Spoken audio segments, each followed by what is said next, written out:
Namaste everyone and welcome to our continued study of Patanjali Yog Sutra. Like mentioned, this is the second session.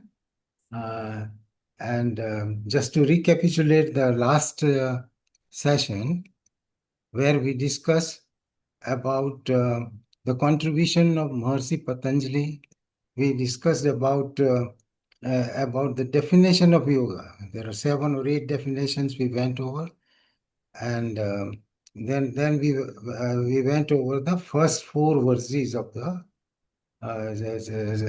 session, and it starts with the Patanjali Yog Sutra starts with Atha Yoga Anusasanam. Means now we are starting the study of yoga, instructions of yoga. Atha Yoga Anusasanam. Then Maharishi Patanjali gives a great definition of yoga. And he says, Yoga chitta vritti nirodha, deleting or subduing or preventing the ripples arising in our mind. That is yoga.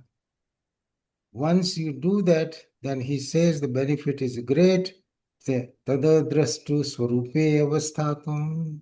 If you are successful in deleting the ripples, disturbances of the mind, then you will be able to see the real form of Atman. Tada drastu. Drastu means the seer.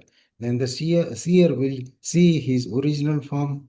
When? When all the disturbances are prevented and deleted. So, Sutra number 2 is the total conclusion of Patanjali Yoga Sutra. Remaining sutras will explain how to get to that stage. It is not easy 1, 2, 3. For that we have to work on it. No? So that is tada drastu swarupe avasthatam. If we don't do it, what happens? Because we are very busy and in thousand things in the world. If we don't do it, then vritti swarupyam itaratra. Then whatever is the vrittis or thought disturbances or thought in our mind, we will take the form of that thought. So vritti swarupyam means we will get one with our uh, current vrittis of the mind or established vrittis of the mind.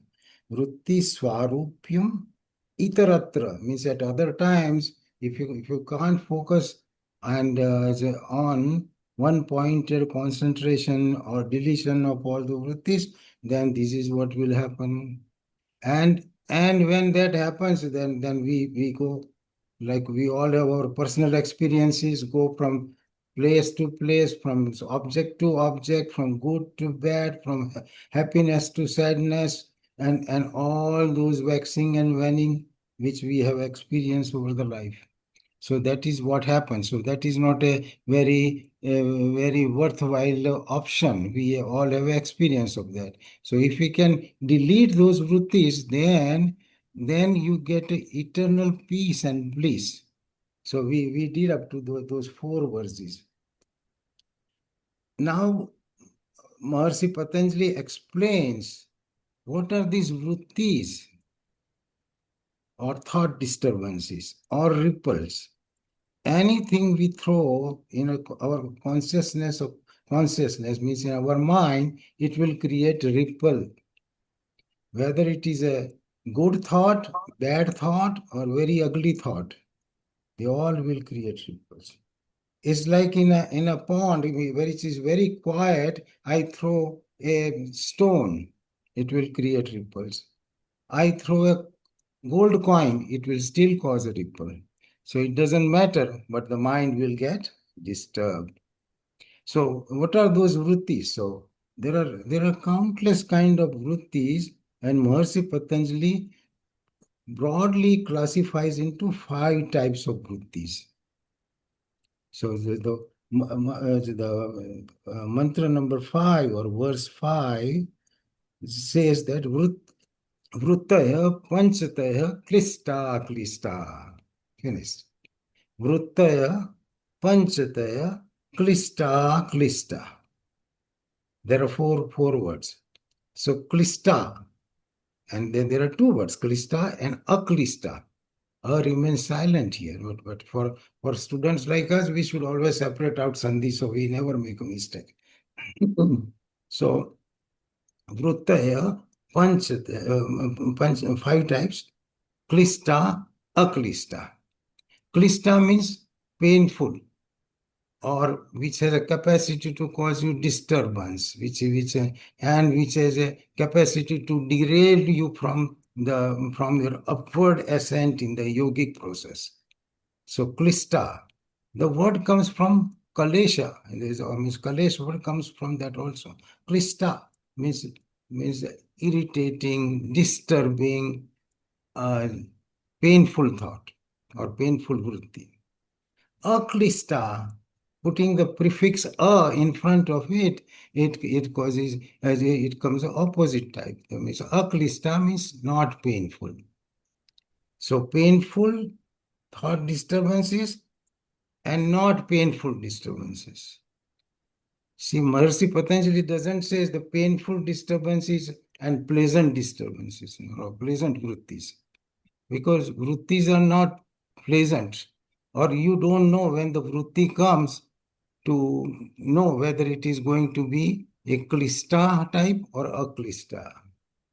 So he just simply puts it as painful and not painful. Because something may start as a benign thought disturbance. Example, a teenager falls in love with someone, and it's a pleasant thought. It's a good instinct, very happiness provoking impulse, and he's at the top of the world. But the same vritti which is giving him pleasure now, 4 months later it doesn't work out, and his sweetheart is moved to another state or something. So what started as a pleasant, welcoming, very joyous experience of vritti now is converted into very painful and disturbing. When he started, he didn't know. So the vrittis have capacity to become painful or painless. So best thing is to avoid as much as possible. Another way Maharishi Patanjali ji advises us to think about is whether the vrittis or thoughts are selfish thoughts or selfless thought. If it is a selfish thought, sooner or later it will bring pain. And if it is selfless thought, it will, in the trail, will bring you happiness, joy, and joy to the people around you. So selfish and selfless.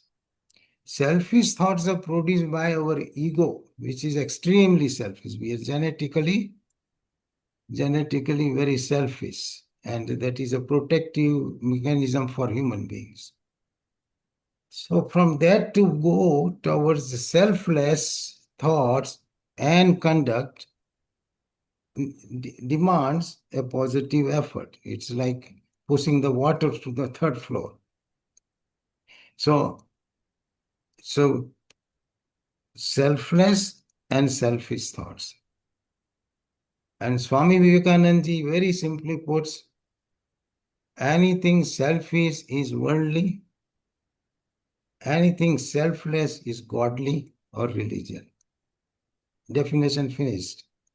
All religions, all exercises, all our effort is to convert ourselves from being selfish to selfless.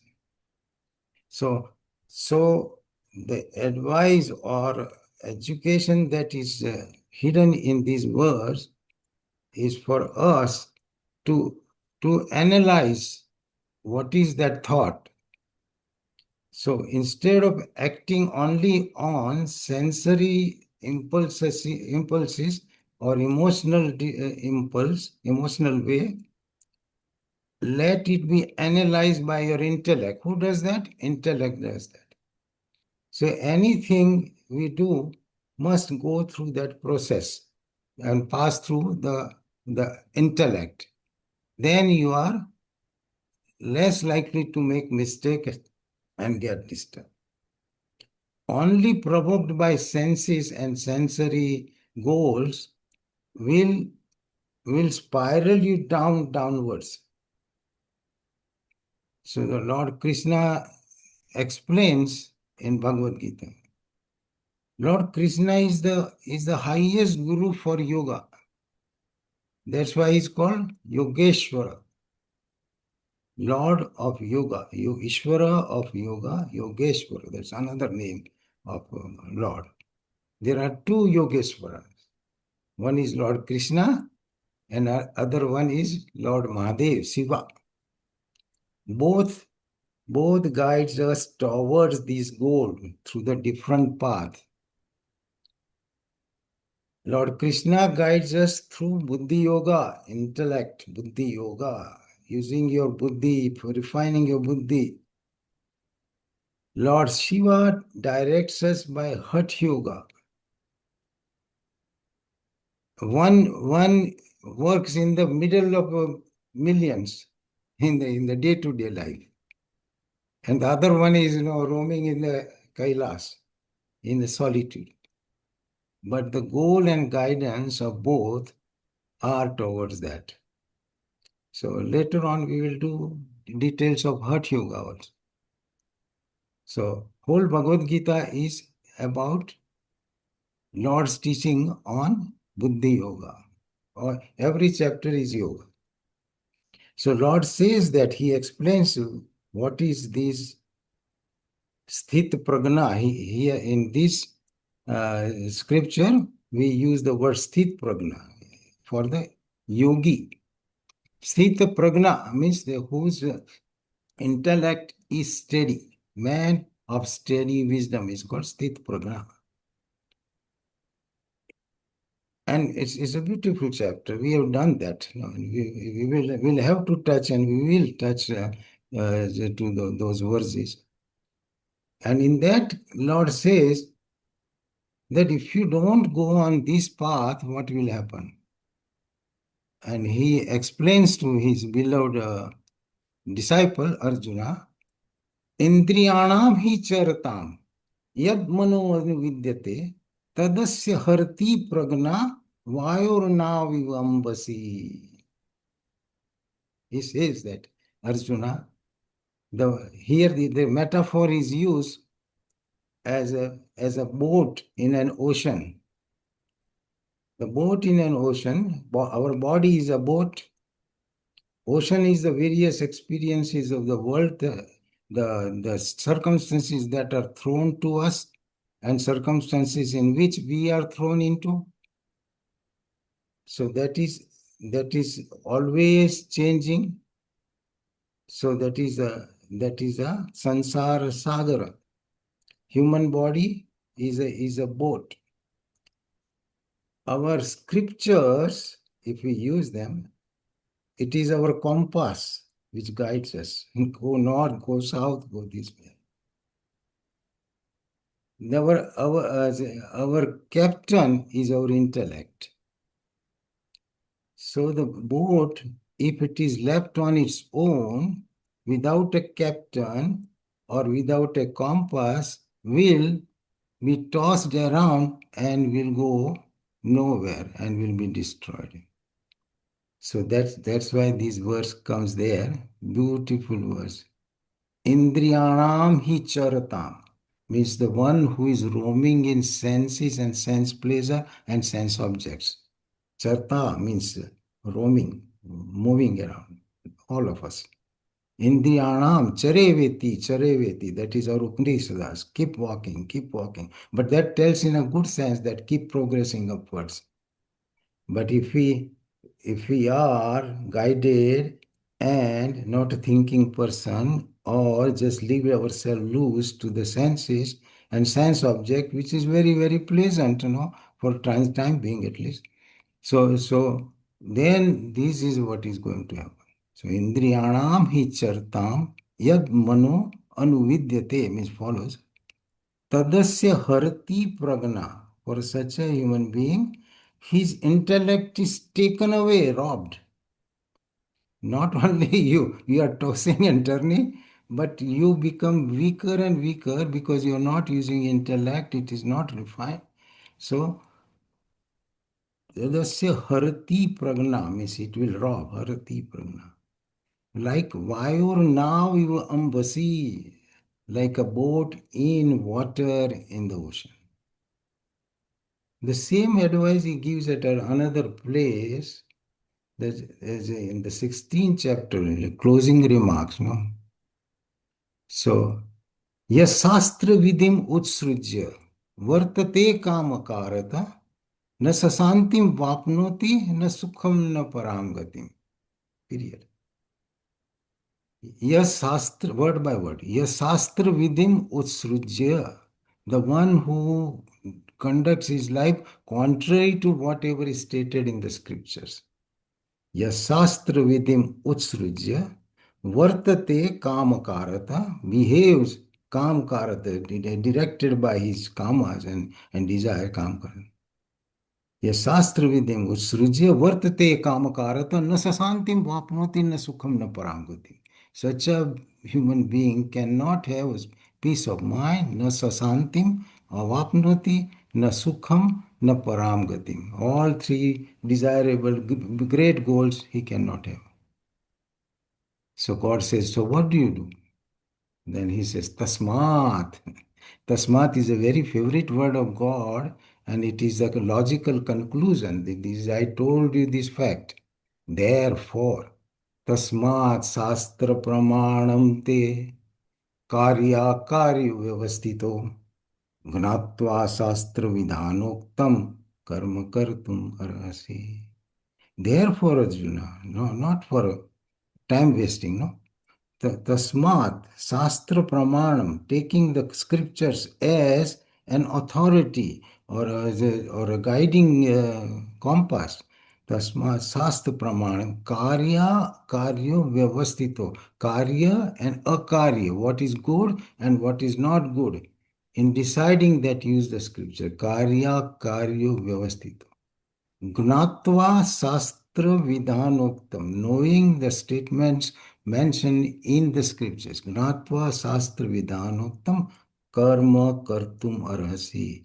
Arjuna, you must conduct yourself and you must do. You will not go wrong and you will get to the highest goal. And what is the highest goal? Highest goal is, I want you to be yogi. That's what God says.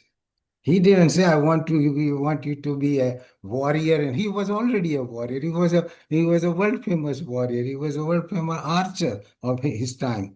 He was extremely talented Kshatriya. So God didn't say that. He didn't say that be a doctor or Arjuna, or be a scientist Arjuna, or be a billionaire Arjuna. No. He said, Tasmat yogir bhava Arjuna. See, again here comes the word. Tasmat Yogir Bhava Arjuna, be a yogi, means ultimate, highest spiritual development I want you to do. You are already a prince, you already have a kingdom and everything. So that is what he wants to know. So that's what he wants, not only to Arjuna, for all of us he wants us to do that. So that is analyzing the vrittis which come to our mind, whether they are good or bad. Scanning them carefully is the advice. So vrittaya, panchataya, klisto, 5 types. Then next one, what are these 5 types of vrittiyas? So these are 5 kinds. The pramana means right knowledge.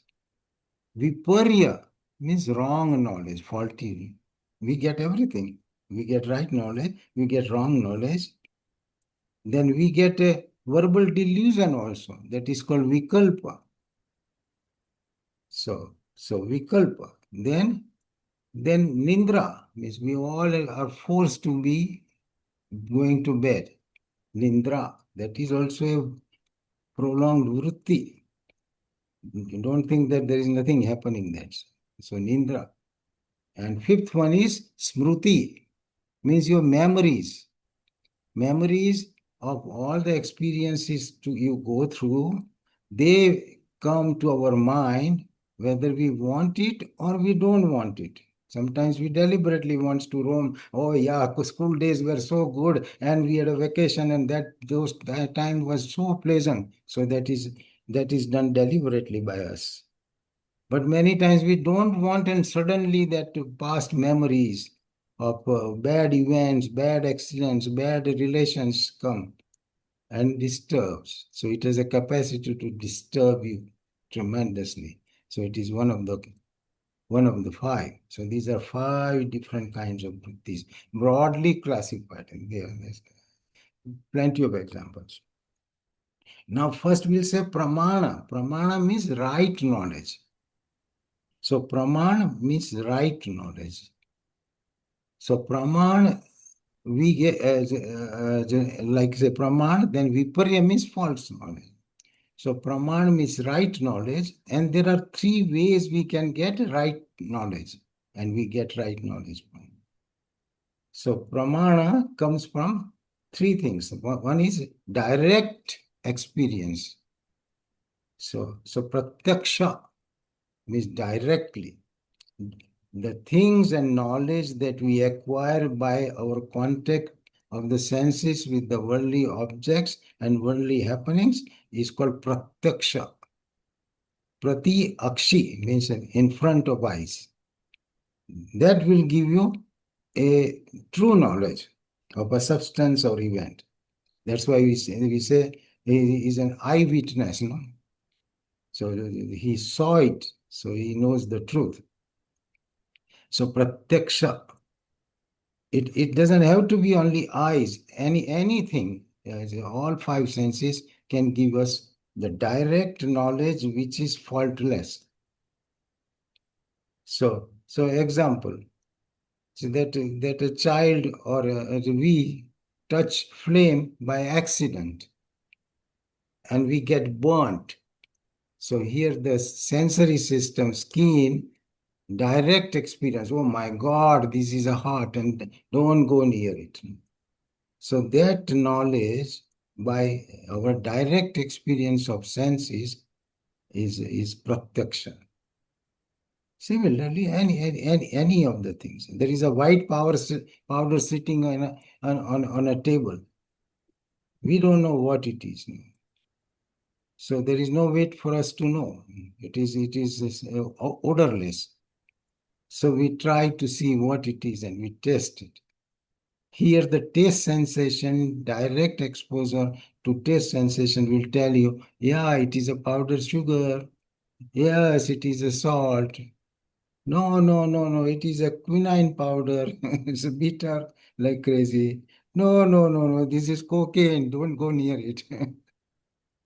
So this senses give you direct knowledge, provided the senses are normal, the mind is normal. If you are drunk, then senses don't help you.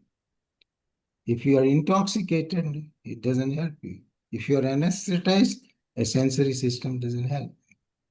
If you are a diabetic and you have a neuropathy in the leg, your sensory system won't help you. So that knowledge will be altered or faulty. But if the senses are normal, then senses exposure gives you pratyaks, right knowledge. So that is called pramana, so pratyaksha.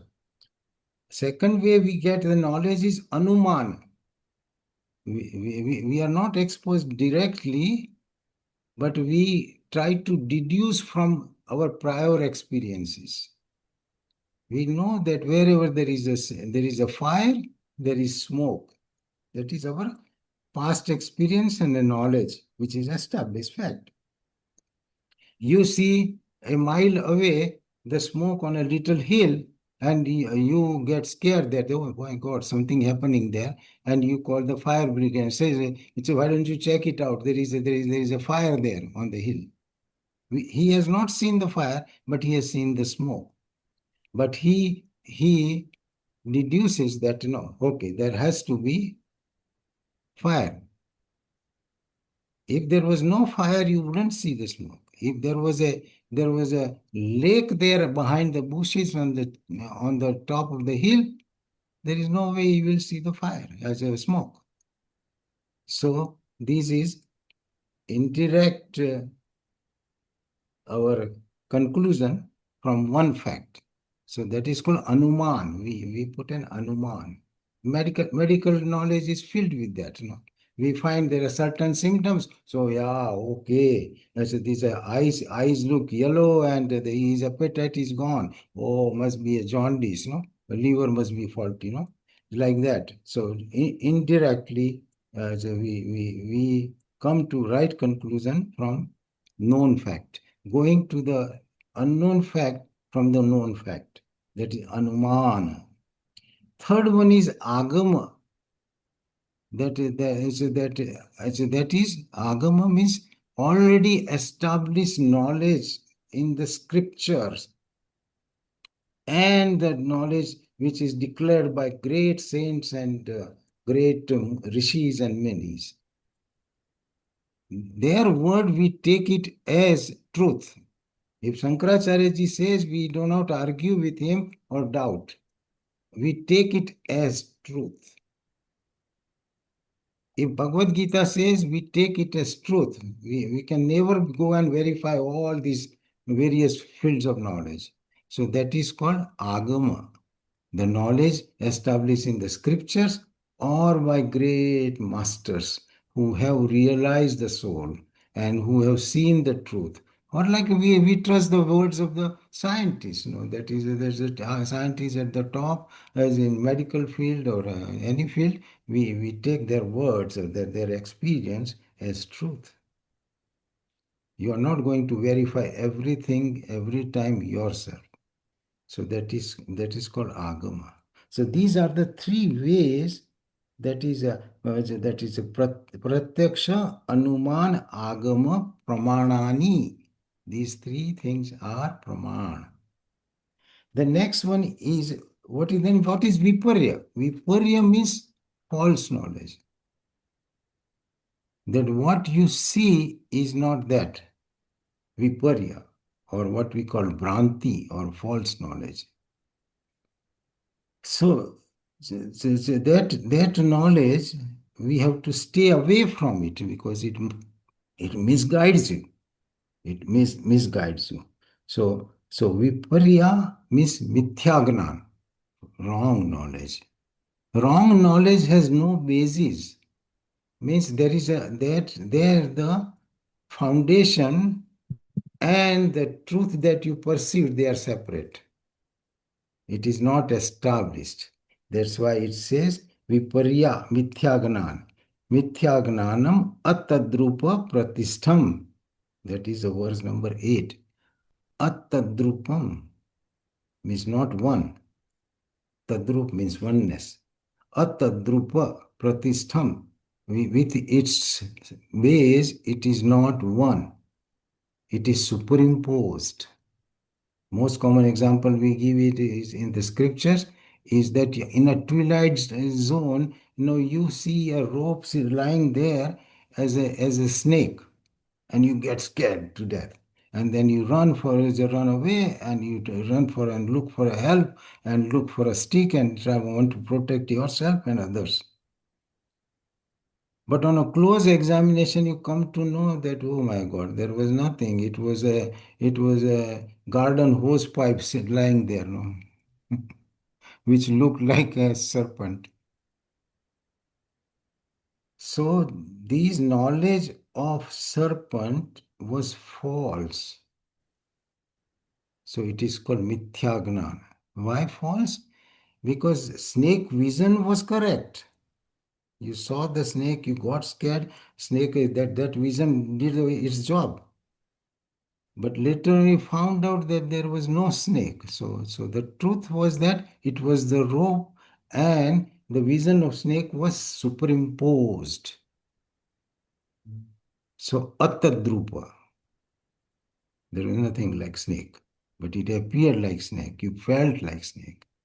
Same thing happens in our life. Very serious mistake. That our consciousness is real. Atman. We presume and we think and we get oneness with the body and we think that body, mind, intellect is me, real I. So that is called mithya gnan because it is not real. The real thing is soul. The your feeling of body, awareness about body, senses, and mind is just a reflection from the soul. So it is called mithya gnan. If you analyze and if you go in depth, you will know that I am not this body. I am not this. My body changed 1,000 times now since I was a baby.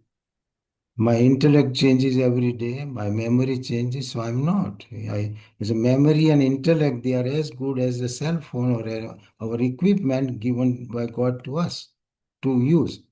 If I say I am this cell phone, he say Dr. Chokshi is a nutcase, no? So this is, but we say this body, I am that. So that is the greatest mistake, and it is a superimposition. It's like a screen is the real, and the movie playing on it is false. Though it appears to be right for timing, can make you cry. But at the end, you know that it was just a white screen, and movie was gave you false knowledge. So that is Attadrupa, because screen and movie are not one, they're separate. So Attadrupa Pratishtham, that is Mithyagnan. So just in 3 words, Mercy tells us what it is. Same thing happens because the tricks of mind in our sleep. Every one of us go through the dream and dreamland, and experiences of dream are real. Can make you cry, run. All experiences like real. You marry, you get divorced, everything in the dream. No difference. As long as you are dreaming. Once somebody wakes you up, that ends. So that is a mithya viparya, because there was no basis for it. It appeared to be real. So that is called viparya. So we have to use intellect to know what is right knowledge, what is wrong knowledge, what is worth going after, what is worth rejecting. Then that verse number 9 says that tells about vikalpa. So we saw pramana, then we saw mithya. Now we will see this vikalpa. Vikalpa is something that only your words produce that thought and image. In the example of snake and rope, there was at least a rope. In Vikalpa, there is nothing, only my word, But that can excite an impulse and disturbance in your mind. It's like I'm an announcer and I announce that here is a Mike Tyson and he's a young son. Now I present him. We just made that statement. That statement for which there was no object. We created a figure that, okay, he must be robust, big man. And here comes a very skinny little guy with 100 pounds. But the words created a disturbance or an image in your mind. That's called vikalpa. Or telling that, okay, his mother was a barren woman. We say, okay. then we think, oh yeah, if she was barren, how can she have a son? But we did not analyze, we just took the word and we took it as it is. So vikalpa means there is no, there is delusion, only delusion produced by words. That is Sabda Gnan Anupati Vastu Sunya. That is the definition. Sabda Gnan, the knowledge created by word. Sabda Gnan Anupati means created. Sabda Gnan Anupati means created only by words. And at the same time, we see Vastu Sunya means there is no substance, no object, only by words. That is called Vikalpa. So next one is, these are all Vruttiyas. No? So next one is Nindra or sleep. What is sleep? Sleep is a mental modification in which your consciousness is aware about nothing. So this mantra says abhava pratyaya. Abhava means nothing, absence of thing. Bhava means to be. Bhava means something, a substance, object. Abhava means nothing. Abhava pratyaya means consciousness. Abhava pratyaya, the alambana means the consciousness is recognizing that there is nothing. Being aware about nothing is sleep. That's why we say, oh, I knew nothing. I had a very profound sleep. If you knew nothing, how do you know? So, ability to know nothing is also a God's given thing. And that happens in sleep. So that is called nindra, sleep. It does not happen if you are anesthetized. You don't remember anything. I just remember that a stretcher took me inside. That's it. Surgeon cut me open and everything. You remember nothing. Sleep, you are aware that I had a profound night's sleep. In sleep, you are aware that last night I had a disturbed sleep. So how do you know disturbed sleep? You were sleeping. So knowing about nothingness is nindra. There are conditions where you know nothing and you don't remember anything. There is a condition called global transient amnesia. Transient global amnesia means transient with time being total global, means there's a whole consciousness involved, amnesia. In that happening, person does not remember anything. But that is unlike sleep.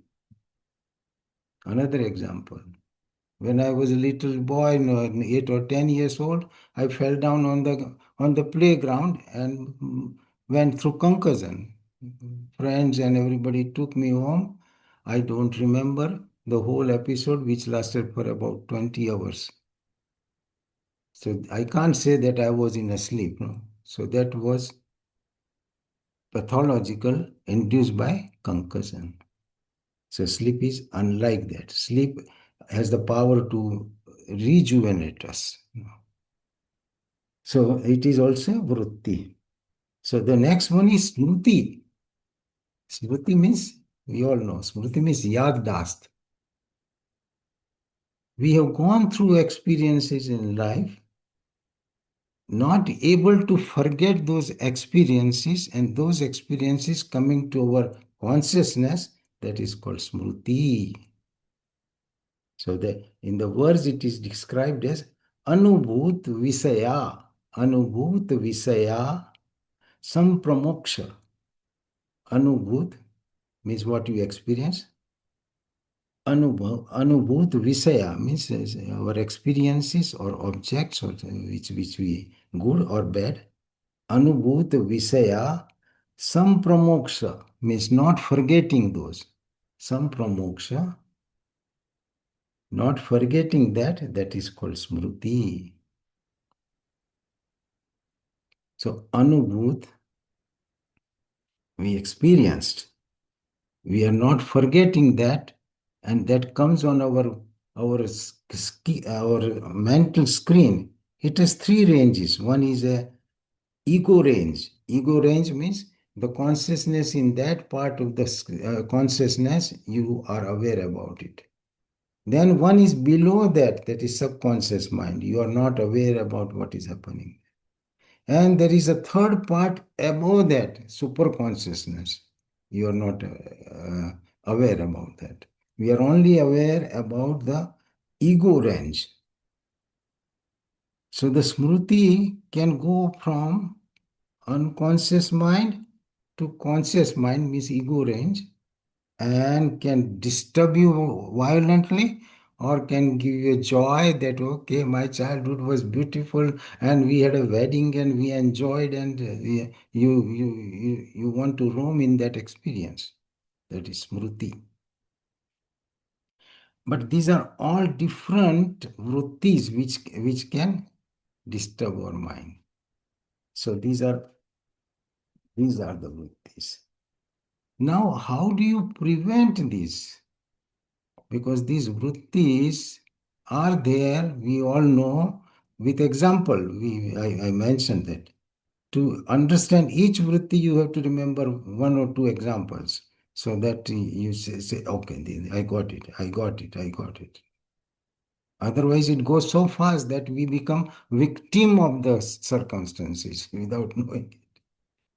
So the sweet memory comes, the sad memory comes, and then we are disturbed or happy or agitated. So how do you get rid of this? No, because God advises and Maharishi Patanjali advises so that you become free of vrittis, and then you will get the bliss, and you will see yourself as a yogi. You become yogi. So God says two things. So that is a verse number 12. Abhyas Viragya Bhyam. By these two, Abhyas Viragya Bhyam, you can get that. These are the two wings of a bird or a twin engine. You need a abhyas, means practice, and viragya means dispassion. Abhyas viragya bhyam. Tan nirodha, by this tat nirodha, by these two, you can restrain vrittiyas from disturbing you. It is a process that you have to do it repeatedly and get mastery in how to do that. So, abhyas viragya bhyam tan nirodha. The same thing Lord Krishna tells Arjuna. Arjuna says that, Lord, your teaching very difficult. As you say, control mind, but mind is a very labile. How can I control? So he says, Chanchalami mana Krishna, pramathi balvata dradam, tasya nigra aham manye, vayori vasuduskram. Lord, mind is so agitated and mischievous. Chanchalam. Chanchalam means one which moves on its own place always or moves from one place to another is called chanchal. Chanchalam hi mana Krishna. He means definitely. Chanchalam is mana Krishna. Pramathi balavata dradam. Pramati means very naughty and at the same time very strong. Balavata. If it was naughty but weak, then we can control. This is naughty and very powerful. Is a pramathi balavata. Tasya nigra aham manye vayoriva suduskram. Controlling that is like you are telling me to catch air. God says, yes, you are right, Arjuna. Asansayam mahabaho manodu nigraham chalam abhyasena tu konteya vairagena cha gruyate. Same teachings. As long as there is a truth, all the scriptures will be in alignment. So, abhyasena tu konte, by practice and dispassion, you will be able to control it. And that process is yogic steps. So Mercy Patanjali is going to teach us everything how to do it. First he told Vrittiyas, and then he gives these two important mechanism or tools how to control it. So by practice of what? Practice of analyzing what is sat or asat, knowing it, and rejecting asat or bhranti or false knowledge, and cultivating the true knowledge, and be aware about this is with a conscious mind, working with consciousness. That is, and doing the practice of that is a is a is abhyas. It doesn't happen overnight, but you start and you continue that relentlessly every day, and you become master. It's like Sachin Tendulkar didn't become a cricketer, world class cricketer, by just playing here and there. No? They go like mad after whatever is their goal, and then they become one of its kind. What is the difference? Difference is in the effort that they put, the effort and the reverence they have for the goal. His Olympic runner has a goal, and he wants that against all odds to go after that goal. So reverence for the goal, and value of the goal, and relentless practice every day, lifelong practice without interruption. That is called abhyas. We will get the different verses explaining what is abhyas, what is vairagya, but we can leave it at this time up to here, up to the 12th verse, and then next time we'll do what is abhyasa, what is vairagya, and we'll go forward. No? So this because that is very important, and we want to become master in that. So how do you become master in that? That is Vivekananda has taught us how to become. So if you have purity, unselfishness, and love for the cause, if you have these three, nothing can hold you back in the world. I know this, this his teaching since the age of 10 years, and I never forgot it. So what is it? Purity, unselfishness, and love for the cause. If you have these three things, nothing in the world can hold you back. And Swami Vivekananda, from a simple graduate in the Calcutta, became world renowned and world known great master. How? By, by tremendous practice and dedication, and all great teachers, masters, and accomplished people with accomplishment, they follow these things. They don't come and tell us that I'm doing this, but they are doing it, and that's why they are celebrities or something very big. They can get the position. Either you are a scientist or a doctor or a multimillionaire or a businessman or a yogi, whatever is your goal, but your love for the cause and the love for the goal, and your in efforts you are putting 24/7. More the effort, more the success. That also mantra will come. Everything comes in Yoga Sutra. No? So what is the difference? That is a mrudu, madhyam, adimatratva, tato api vishesha. There will be one sutra will come.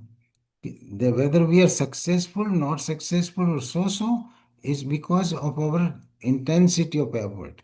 If the intensity of effort is mrudu, means mild, yeah, होती है चलती है. मृदु, मध्यम, moderate, and mrudu, madhyam, अधिमात्रत्वात् means very intense effort. Tato api vishesha, that is the only which will separate out the people and in the world, in their success or failure, or how fast they get it, how fast we become a yogi, how fast we can understand whether we get a first rank or a fifth rank or 25th rank, all depends upon our quality of efforts. So I leave it up to that. You can ask any question pertaining to this. So we went up to 12th verse, and then we will do some more. So less, medium, and intense effort.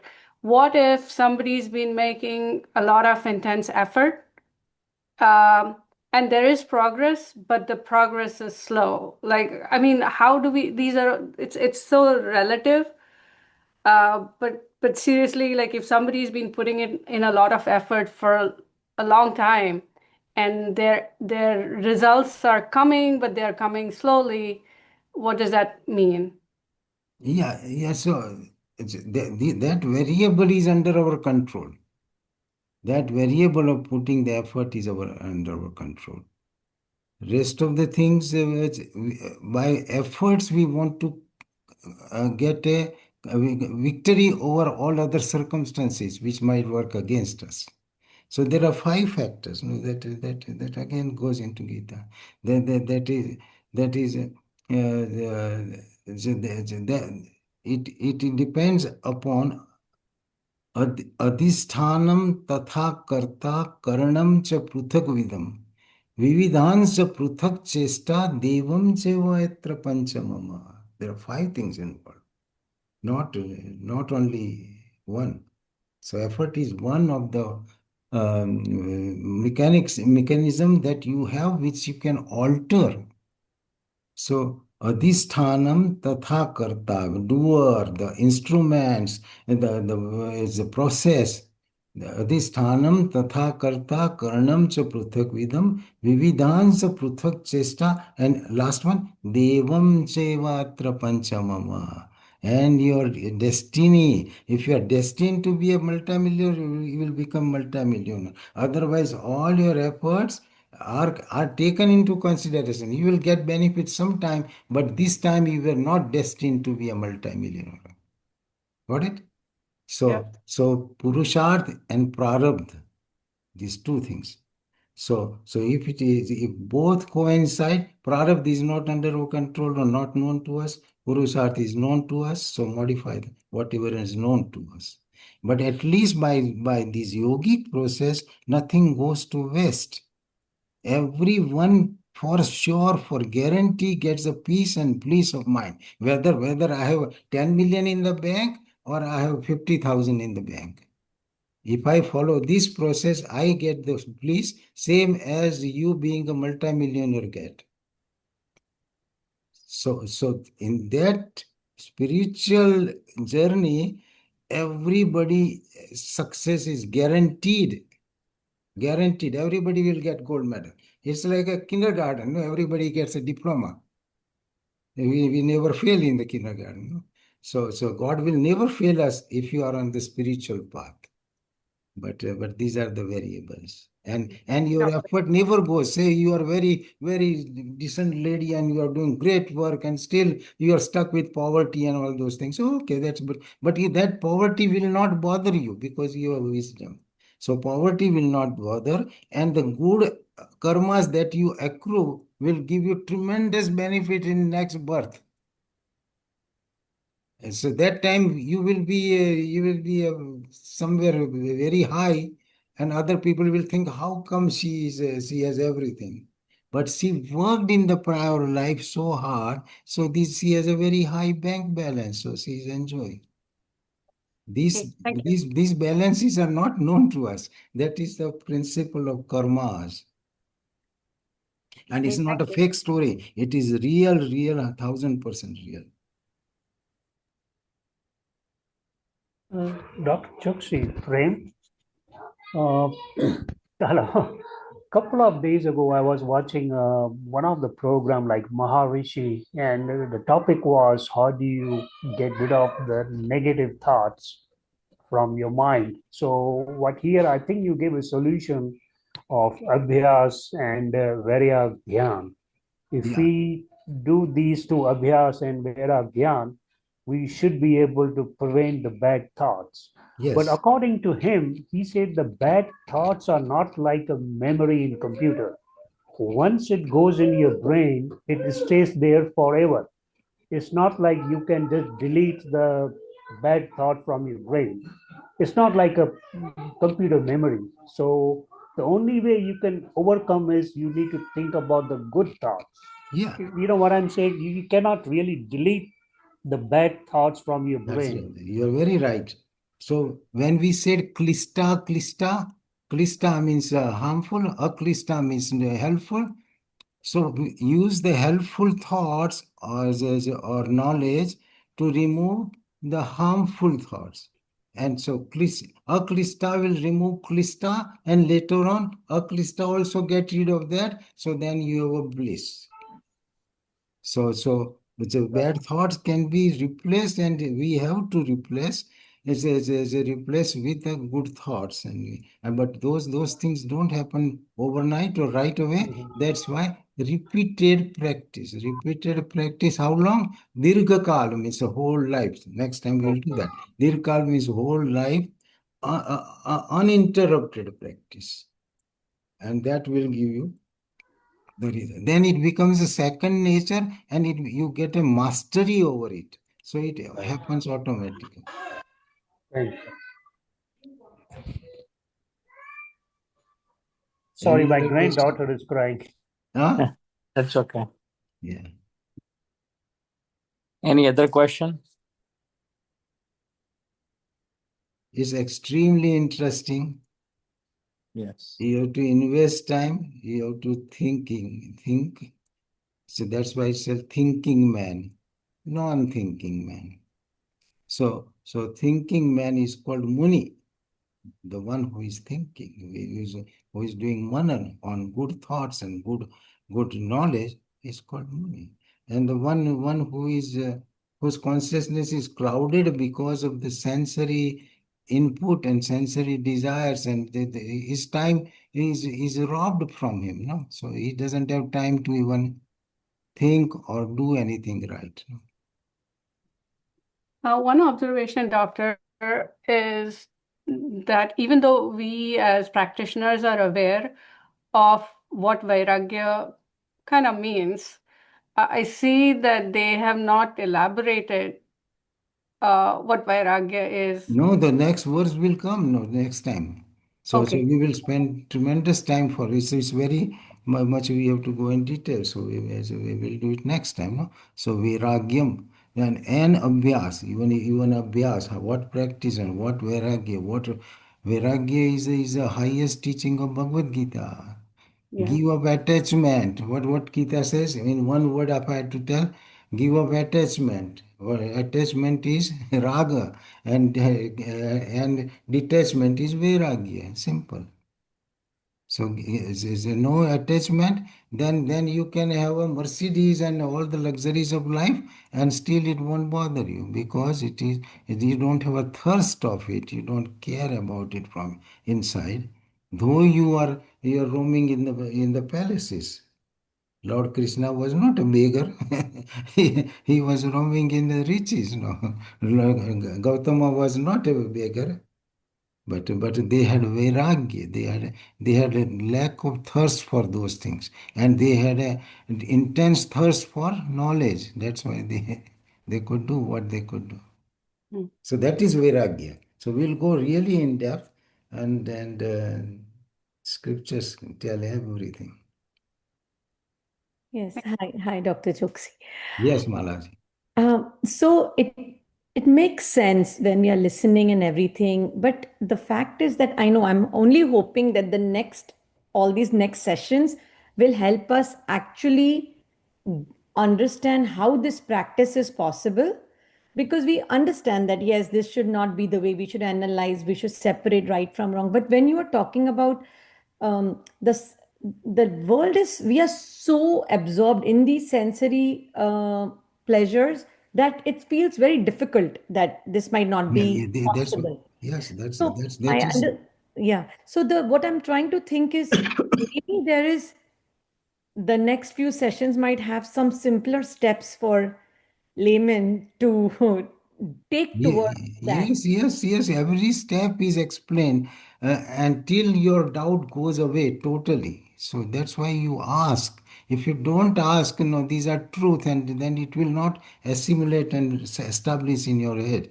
So you ask to your heart's content, till the concept is clear, and once you know that, you follow it. That's it.